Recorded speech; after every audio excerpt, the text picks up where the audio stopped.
Hello, and welcome to the Total Mental Performance Podcast, the one and only mindset podcast dedicated to helping fitness entrepreneurs and coaches master their mindset, giving you insider access to industry leaders around their psychology, their campfire stories, and the mindset required to be successful in this business. I'm your host, Heron, mental performance coach and founder of Total Mental Performance, the world's fastest growing specialist mindset service dedicated to the fitness industry. So, without further ado, let's lean in and listen. Yes, team. Another episode of Total Mental Performance. And this week's really exciting because I've got my top sparring partner, Ben Heron. And me and Ben don't actually physically hit each other. But what I mean by sparring partners is when I was boxing, it was really important that you have good sparring partners around you, people that are on a similar level, either slightly ahead or slightly behind. The idea is you want to be hitting each other, you want to be sharp, you want to be fast, you want to be challenging each other. And what used to happen is when you don't have good sparring partners, you become a little bit slower. The puzzles and the conversations you're having start to slow down a little bit. So it's really important you have people around you that are going to call you on your bullshit. They're going to hold up a mirror. They're going to challenge you. They're going to expand your thinking. And I'm very, very lucky to have Ben as my top sparring partner. We actually live together. Today, we were just having some downtime, and we've been meaning to get this podcast out for a while now, and finally we got it in. So the man himself, Ben Heron, he is the leader of the Level Up Academy, one of the top fitness businesses around helping men develop their confidence, their productivity, and building a world-class body. On top of that, he has coached hundreds of fitness entrepreneurs on the business side of their businesses as well, being one of the first support coaches within Authority Network. Yeah, here he is, the BBC, the Belfast big champ himself. Ben, thanks for coming on. Will not explain the BBC to everyone, but yeah, it's a personal joke that we've got. But yeah, I appreciate you having me on. I know we've been chatting about this for a while, and I think as well, half of our chats could be podcasts, so they could. I think they would definitely open a lot of eyes, and they would definitely give a lot of ideas because we're always talking about different business things and whatnot. Absolutely. Yeah, thank you. All right, we're gonna have some fun today.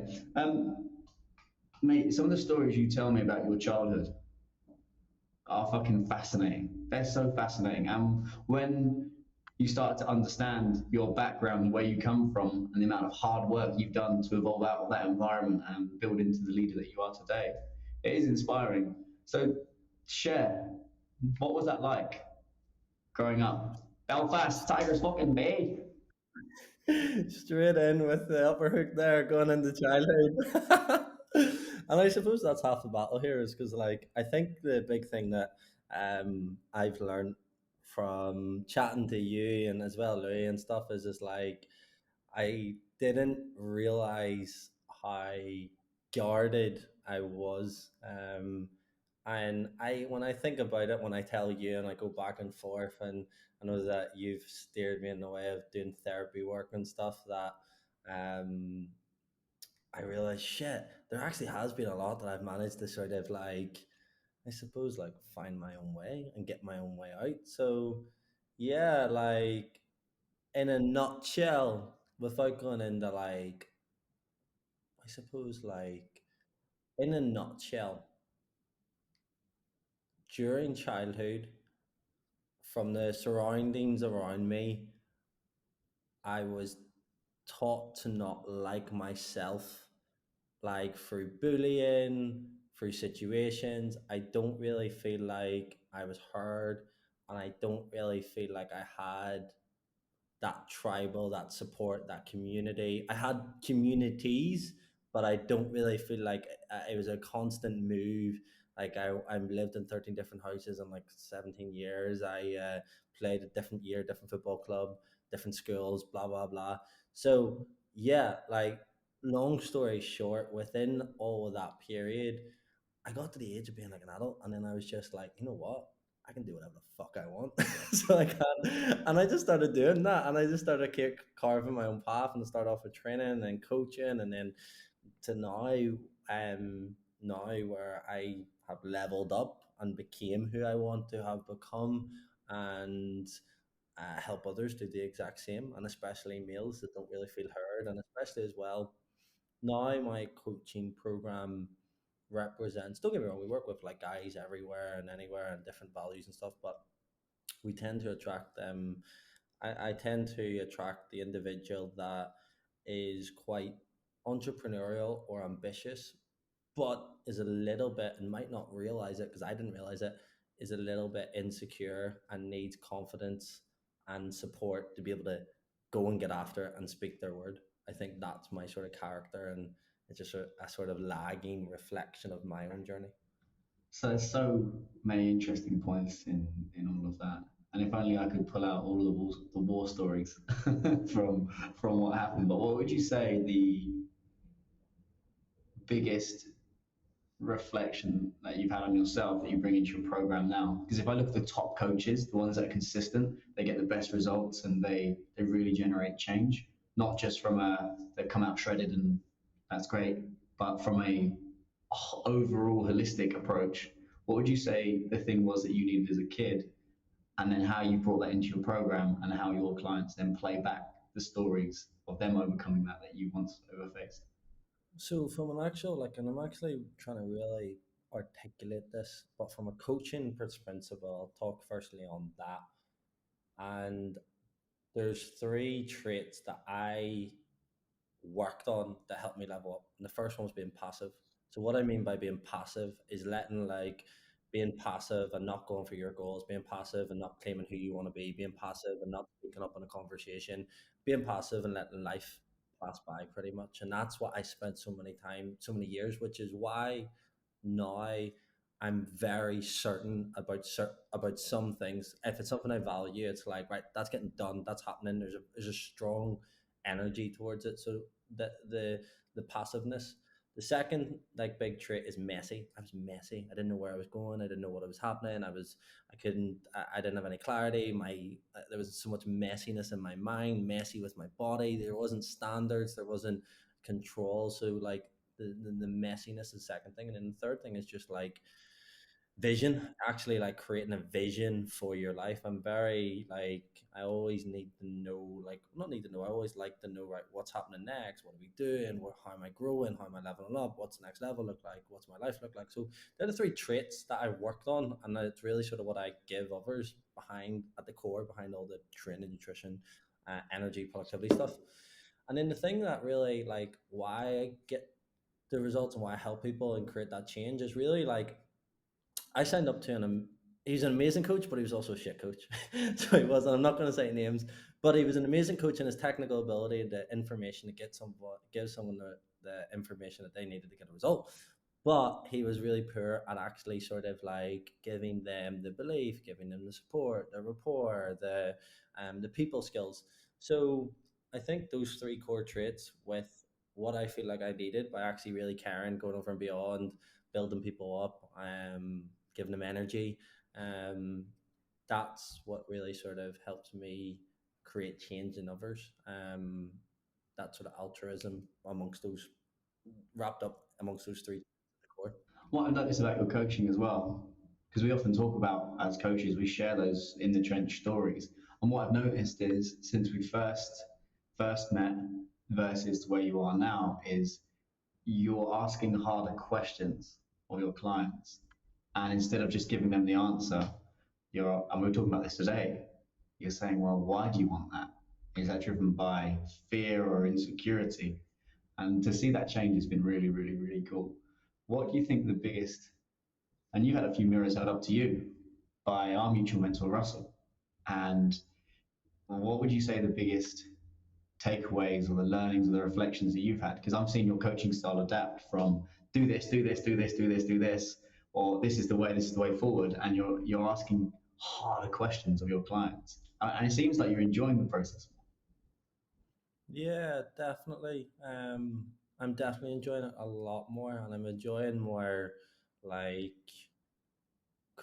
helping them create themselves. Like I do, yes, there's a big aspect on looking better, and I think that's a big important part, and it's a big important part in my journey. But I'm enjoying helping them become the versions of themselves that they want as men, and leaders.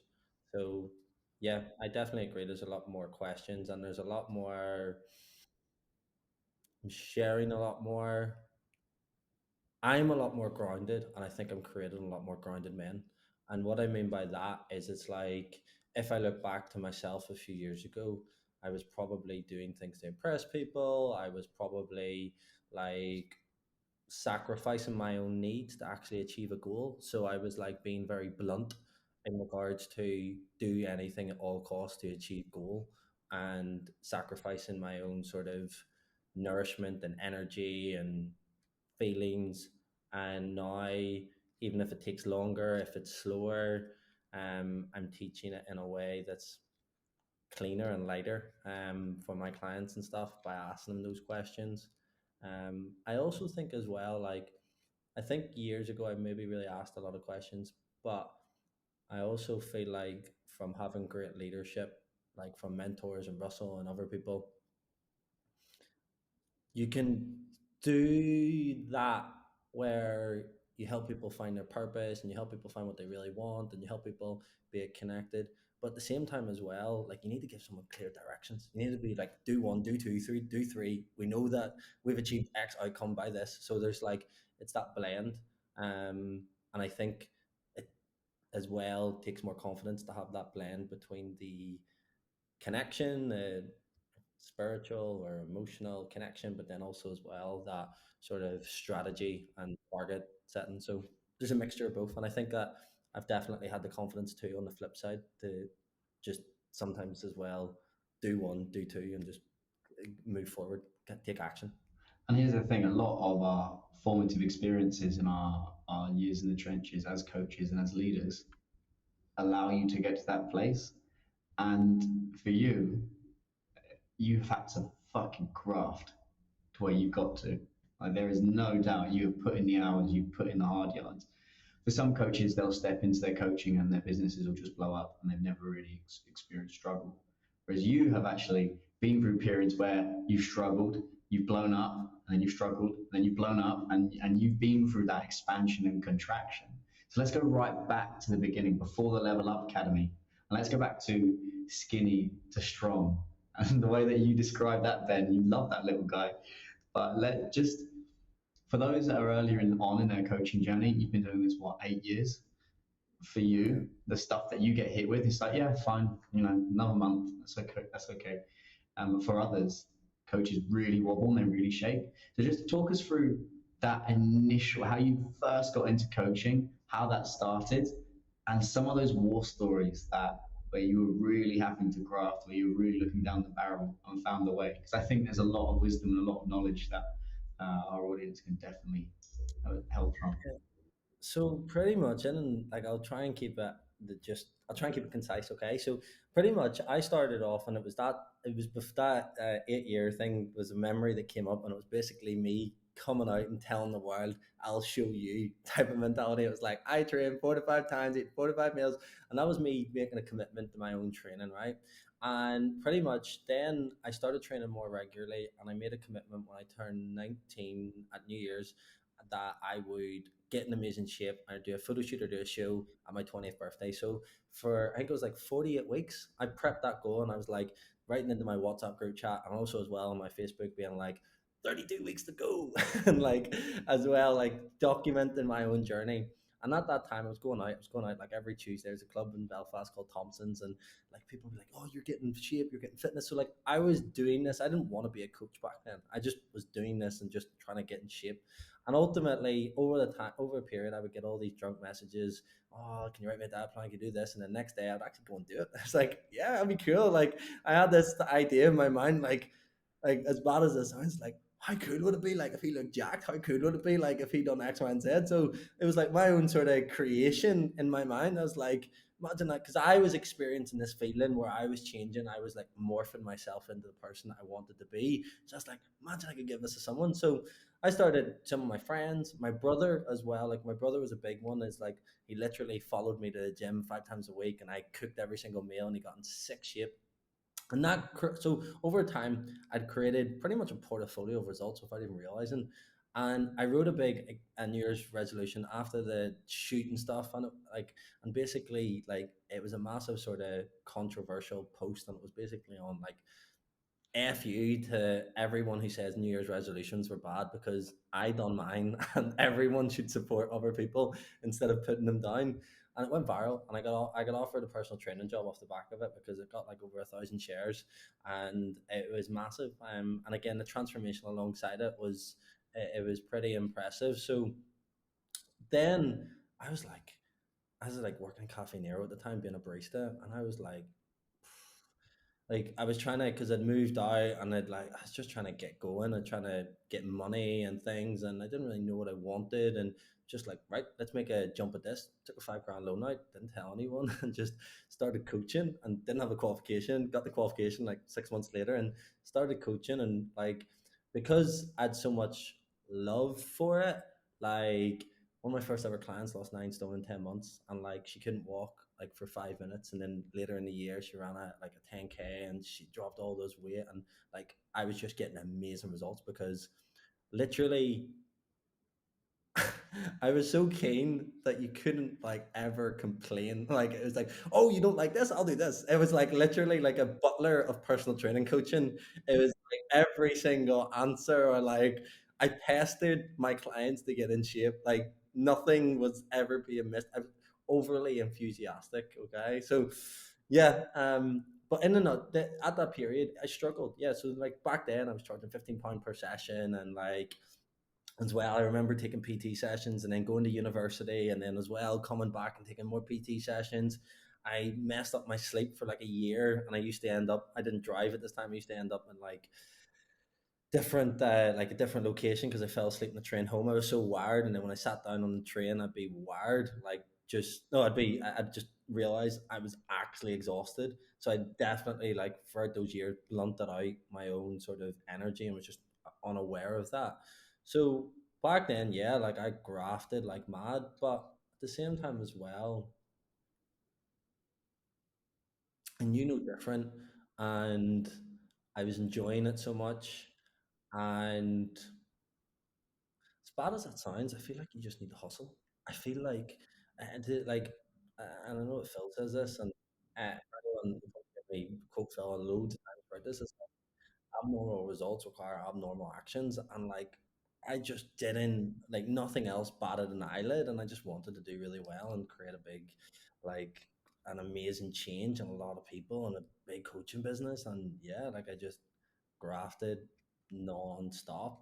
And I think it was like, I'd done that easily for a good sort of 2.5 years, just doing sessions and sessions and sessions and sessions, until I got to the point where I couldn't manage it. And I couldn't even manage like all the, I didn't have a business head. I'm at heart a coach. Don't get me wrong, I've developed business knowledge, but at heart, definitely more of a coach. And I remember like sitting in, I wanted to escape because it was too overwhelming to handle. And I went to Thailand, and pretty much at like, I was with my ex at the time, and I took a day out, and I was like, I got so much, and this wasn't like reflective, Ben. Like, this, I wasn't at that stage in my life yet. And I was like, shit, I need to like get stuff off my head. So I went and I ditched her for a day, and I went and I just wrote, and I wrote like 16 pages. And I was like, I just wrote what had happened. Like, I just wrote, like, what's happened the last few years, because it was like I was on a roller coaster, like boom, like really fast speed. And after that, like sitting there for hours, I was just like, this is cool. I went from skinny to strong. And it just came to me. So I then came back because at that time I was coaching everyone and anyone, professional athletes, mums, dads, guys. Always usually resonated more with the guys, like, just had a better connection because as you can hear me speak, I'm like, yes, bro, no worries, bro, No all that. worries, bro. The famous Ben Heron line. So yeah, I then came back and created a skinny strong program. And because, as well, again, a lot of it comes back to what I feel like I needed, because I felt like I hated people calling me skinny. I hated people calling me skinny fat. I hated also like the information on the internet of like, just eat 4,000 calories and get shakers in and stuff like that. And I just didn't, I just felt it was underserved, and I just felt there was a massive need for it. And again, sort of looked at really, what do people need? And like, if you actually look at the definition of skinny, it's like unattractively thin. Yeah, it's like thrown around. And like, I remember being, that hit me a lot. And this whole training and going skinny to strong gave me a lot of empowerment. So created that, and that was, I think as well, looking back at that, that required a lot of courage because back then no one was really talking about messaging. No one was real. Everyone was Ben Heron PT, Kieran O'Neill PT, etc. It was like I actually came out with a bit of a story. Um, like at that time, I was like, remember I was chatting back and forth with Phil, and it was like, I call you muscle geek because I was like just after uni, but Muscle massive. geek. I'm going to start calling you muscle geek. Yeah, but that wasn't really me. It was more skinny and strong and more the actual building your strength up. And then from there, But because I just before we move on from that, I think there's a really interesting point that you touched on, which doesn't get a lot of attention, which is that skinny to strong. Because there is this, as society's evolved, even now, there is this expectation where men should have big muscles and be really lean. And I personally can resonate that. And I've told you about the stuff that I'm working through.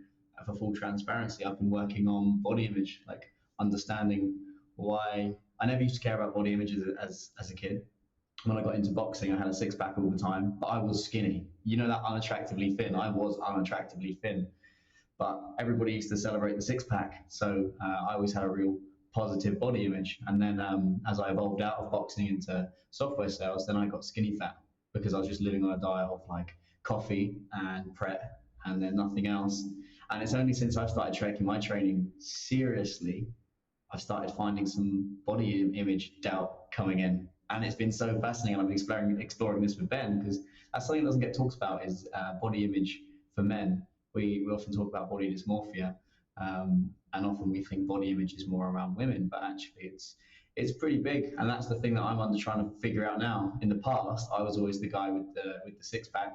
That when I was a kid and growing up, everyone was like, "Wow, he's ripped." Whereas now in my environment, I am below average in terms of if we're talking about physique. We're being honest. Like if you think about all of our fitness entrepreneur clients, everybody's in great shape. If you think about the environment in Dubai, everybody's in incredible shape. I'd probably say, I don't know, 40, 50% of guys seem like they're on steroids, like massively jacked, shredded, lean guys. And that's been playing on my mind. And that's what I've been trying to figure out with one of my therapists and understanding, well, where does that come from? So that's actually happening right now. And I think coaches don't realize that you can only take a client as deep as you've gone yourself. And if we think about you, Ben, you've gone so deep on the skinny to strong. You've gone so deep on being a teenage boy and a guy in his early 20s, ultimately a boy with no leadership, very messy, to then becoming the opposite of that and becoming very strong, becoming a leader and having that clarity in that direction. So I think that skinny to strong piece is, for me, it's dead fascinating. And even as you're speaking then, it resonates. I'm not in bad shape, but I'm still trying to understand, well, why do I not feel as secure in my body than I used to? Why has comparison started to creep in? Why is that there? So I think there's something really fascinating there, and that's why I'm impressed by your coaching work is how you help guys through that. It's very cool.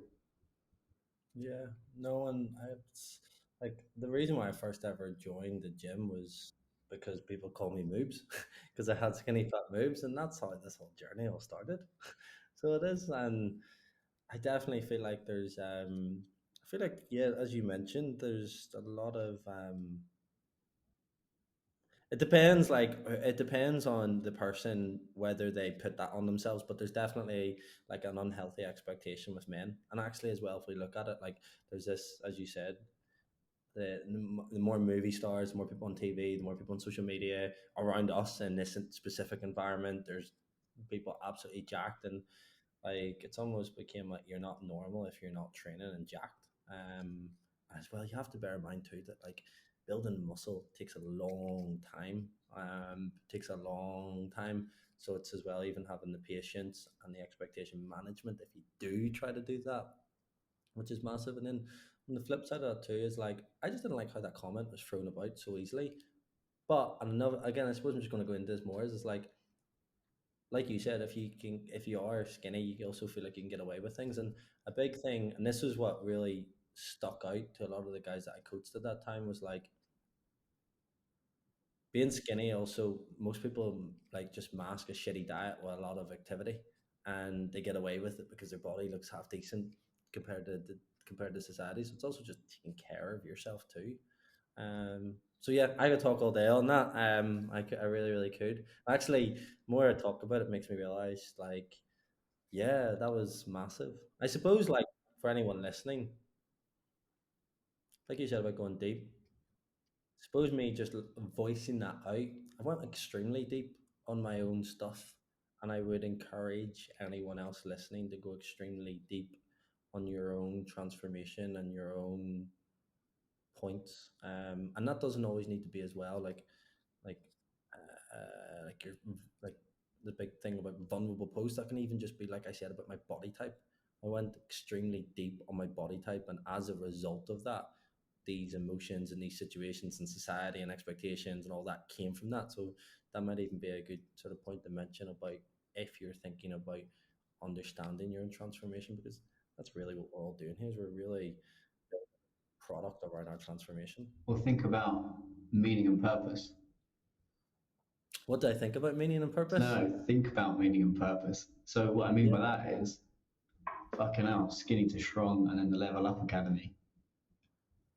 That taps into that younger Ben that felt skinny, that felt unattractively thin. That line that stuck. At some point, you Googled that or somebody said that, and that's been etched into your mind, which is unattractively thin. My thing is, was always the fear of not being good enough and having to overachieve to prove my self worth and validate myself to myself and to other people. And I don't want anyone else to go through that. You can still overachieve and do that from a place of love and abundance and care and enjoy that. So we think about that's what TMP delivers, right? And if you think about Skinny to Strong and you think about the Level Up Academy, that was that younger Ben going on, I'm fed up of being skinny.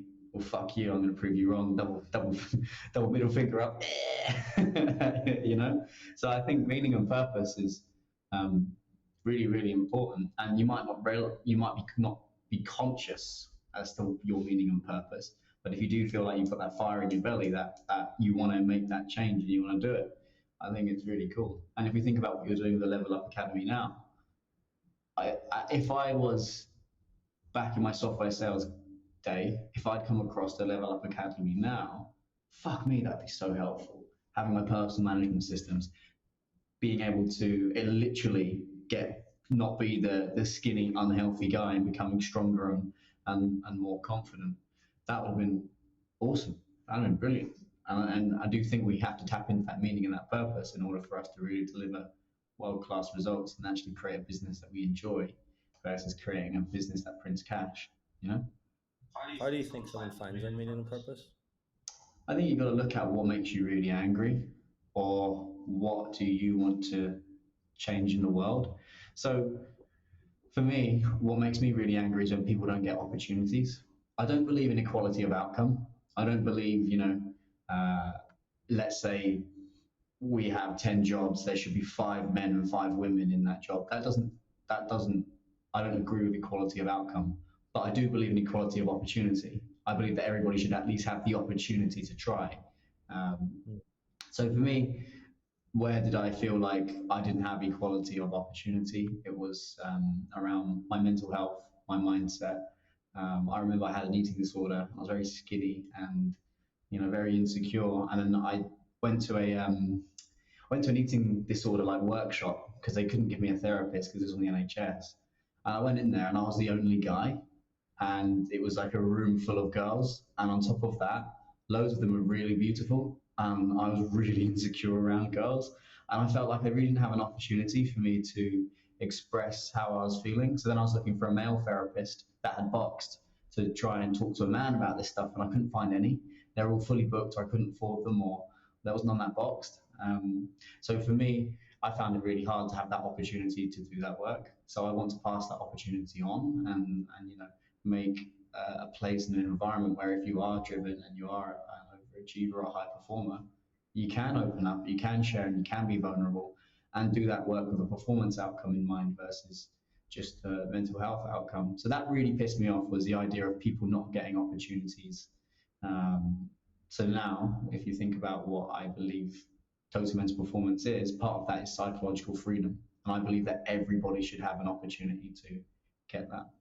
So I think what really pisses you off can help you tap into meaning and purpose. So for you, you're probably pissed off about feeling skinny and you wanted to feel strong and you probably wanted to pass it on to other people. I don't know.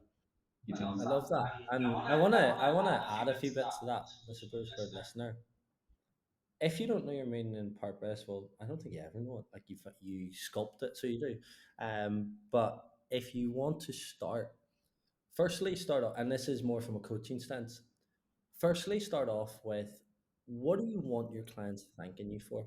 That's a first, and that's more from a service perspective. So that's like if you're sort of you don't feel as connected to a big, large meaning purposes, what do you want people thanking you for? And that'll be things like that you went over and beyond, that you told them what they needed to hear, not what they wanted to hear, that you were always there, that you were had a reliable presence. Okay.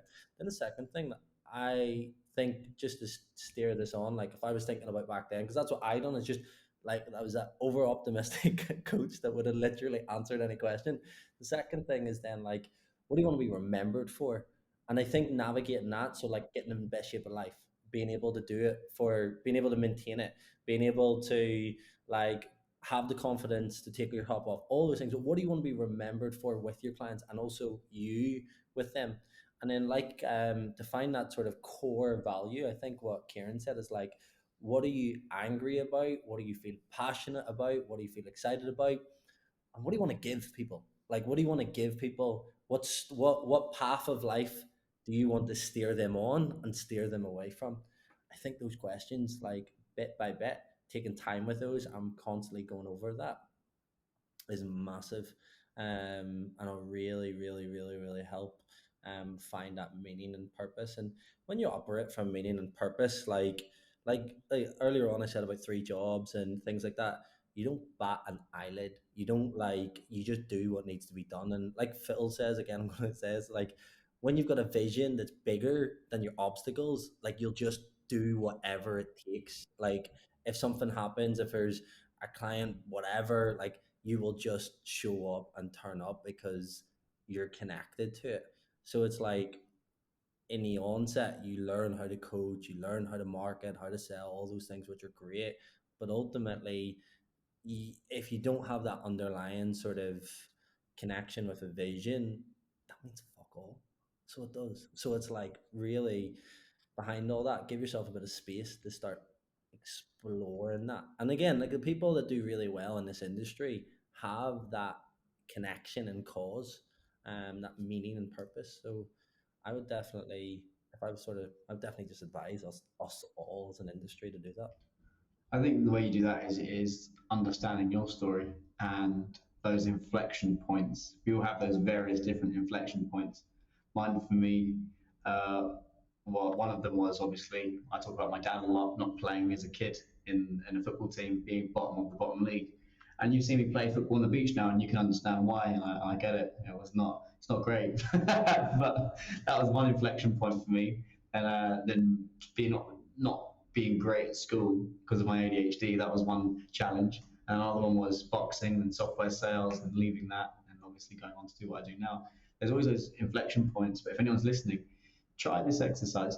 Write down every single moment that you felt was a perceived failure and just write that list almost like on a timeline or just in bullet points. And then write down every accomplishment and then write down every grey area. And through that are some gems because the more that you start to understand yourself, your background, where you come from, the more you can share those stories with your clients and connect. And I go, oh, yeah, I kind of feel similar, or that's quite helpful. Um, so definitely get onto that. I want to talk I, about. Go on, Ben. I You got will something? elaborate on that. Yeah. So with that, a big struggle that I used to think, and I still now, it comes up now and again, is it's like you go and you get those experiences and those times and those stories and moments, and you don't value them, and you don't think that other people will value them. And I didn't like when I came on the AN and stuff. I remember shaking. I remember who am I to tell other people that are 20 years older, that bigger businesses that have more experience, X, Y, and Z. But ultimately, like people want to know your story. They want to be connected to it. They want to know what you value. And like what I used to tell myself at the start was like people need me as I am now, no more, no less. And that really helped me build up that value in that story, that value in that moment.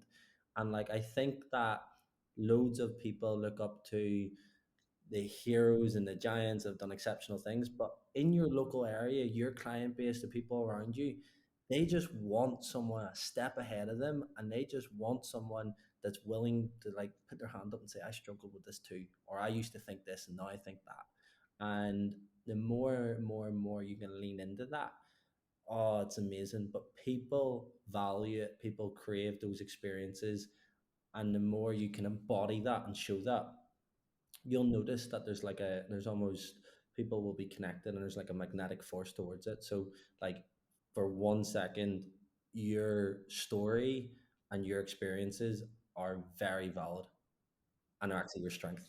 100%. Without a doubt, they're the building blocks of who you are, how you operate, and how you navigate and interpret the world, and how you respond to your environment. Um, let's have a little talk about coaches and their mindset, because you and I are talking to coaches every single day, and it's quite interesting because we see a series of patterns coming out again and again and again and again, and a lot of these are the same patterns at all levels, regardless of number of clients, regardless of revenue or monthly income or whatever.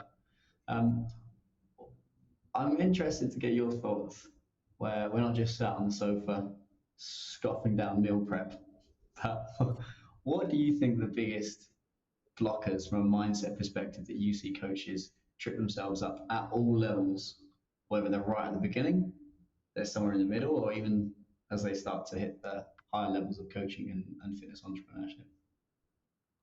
I don't know where to start. It's a big, big, big, big question. I think like there's that. I think like from a, I think everyone has their own glass ceiling, and I think it's like basically having your glass ceiling smashed out of the window, and like really, like it's as well, you're this like the person that you are, where you're at or where you're operating at is at like that identity level. There's a different person at different levels in regards to how they think about themselves and what they project to the market or to their client base. There's differences. Okay, there's like a difference between a person that's an industry leader and someone starting out, what they believe about them to be true. So it's like a process of continually, no matter where you're at, ultimately smashing through that glass ceiling of what you think is possible and what you think you can bring, and identifying with that and strengthening in that all the time, actually going through those tasks that you do, because we all kind of do a lot of the same simple basic tasks. But why is it that one person gets a different outcome and leads and influences hundreds and thousands of people, and why is it that someone doesn't? It's because they show up differently. So what I would say is, and the biggest sort of barrier or block is, firstly just like, understand where do you think your limitation is, and how can you get that exposed. And that'll usually be externally. There'll be small bits that you can sort of do by yourself, but they'll be mainly externally, and putting yourself in those environments and those situations. And then the second thing, it's like, yeah, it's, yeah, the second thing as well is like really digging deeper into what you believe about yourself at that moment, and changing that and sculpting that more and more and more and more as you go through that journey. And that just starts off with like, it starts off with like going into your day knowing that I'm here today to change lives. And the person, like a coach that goes into their coaching activity says, I'm here to change lives, you'll notice that how they do things is differently compared to a coach who turns up and ticks the boxes. So yeah, long story short, glass ceiling, and then the identity that you show up on, and strengthen that and work on that more and more and more and more and more, and you'll level up. What frustrates you of coaches? If I was a coach and I wanted to really annoy you, and you were mentoring them from the more business side of things, what? From the business side, Yeah, yeah. So let's say one of your mentees drops you a voice note and he's like, Ben, what I've just said has really frustrated you from a mindset perspective. What would it be? I think you know this. There's two things above. Like the first thing as well is like, guys, it's going to be hard. Like, what did you expect? That's the famous phrase that I always say. Is like, but there's going to be aspects of like there's going to be hardness, and I suppose like the giving up on what you could be and what you could do at the moment of adversity, and like instead of embracing that and seeing the benefit in that, it's not me as well discounting like the people's feelings or things like that aren't valid, but it's like there is an element of there's going to be struggle, there's going to be highs and lows, and it's going to be like waves, and it's anything great that you achieve usually comes from something hard that you've done and being able to see like that's when you're usually proud of yourself on aspects. Now that's only one aspect. The second thing I'd probably say is like we have so many people doing exceptional things, but they just don't put it out in front of people. And like I think it's just putting what you believe, what you can do, how amazing your results are, doing that all of the time. So it annoys me sometimes when I get like someone that's like I see so much potential in, but isn't putting that out there into the world to grab. I don't think it like people say the industry's saturated, but I just think that we're actually, and this is me included, this is something I struggle with, is like I feel like we're putting out a message to a small proportion of the market that are usually like doing training or solution aware, whereas we're not actually putting a message out to the big bad market of like not big bad, the bigger market that actually need it. Like we're getting unhealthier year and year and year and year and year, physically and mentally. So there's more need more than ever. I think that first point, what did you expect? And we smack each other around the face with that one sometimes. We come in into the kitchen stressed, and it's like, well, what did you expect? So, yeah. What I expect? What I expect? We're getting quite good at self-regulating ourselves now, where we automatically just say, yeah, what do I expect? But I do think there is an element where coaches do feel a bit entitled to having a coaching career. I'm a great coach, but I just don't like the business bit. Well, that's great, but really genuinely great clients are not coaches, are not just good at coaching clients, they're good at creating clients. And I think you have to change your fucking relationship with your business. Because if you don't, you you're just not going to enjoy it. You have to almost fall in love with the business element. You have to fall in love with setting up systems, fall in love with the act of marketing and selling and all of those wonderful things. Because I find the best coaches, the ones that are happy, they're engaged, fulfilled, not only do they love changing lives, not only do they love coaching, but they love the business bit. Whether they always love the business bit or they learn to love the business bit. Because otherwise, there's no longevity. 50% of your time at least is going to be spent on the business part. Why do a job where you hate half of it? It doesn't make sense. So I think that what did you expect? And then also learning to love that puzzle, to love that challenge, because otherwise you're going to get burnt out if you do the same things you hate every single day. And even if you say to yourself, okay, I'm going to tolerate this until I can outsource it, that's fine. But learning to love that initial grind, love that initial process, and then getting to a level where, right, you know what? I don't want to do this bit anymore. I'm going to pass this bit on. I'm going to outsource that. For me, it was marketing. I didn't have a great relationship with marketing until I realized actually I can help more people for free that are never going to be able to work with me or they never will. I changed that relationship, and as soon as I was in a position to go, right, you know what, fuck this, not doing this anymore, I hired a team to, listen back to these podcasts, to pick up the edits, to write the descriptions, taking photos, and basically me allowing to just be in front of camera, sending voice notes, sending stuff out, and taking away the scheduling, the posting, the stuff that I really don't enjoy. So I think you've got to fall in love with the business bit just as much as you love the coaching bit. Otherwise, it's going to get really hard. I'm just gonna do a bit of market research for all the listeners here on Kieran's behalf. And basically, can we all ask Kieran of Total Mental Performance to put out his reels?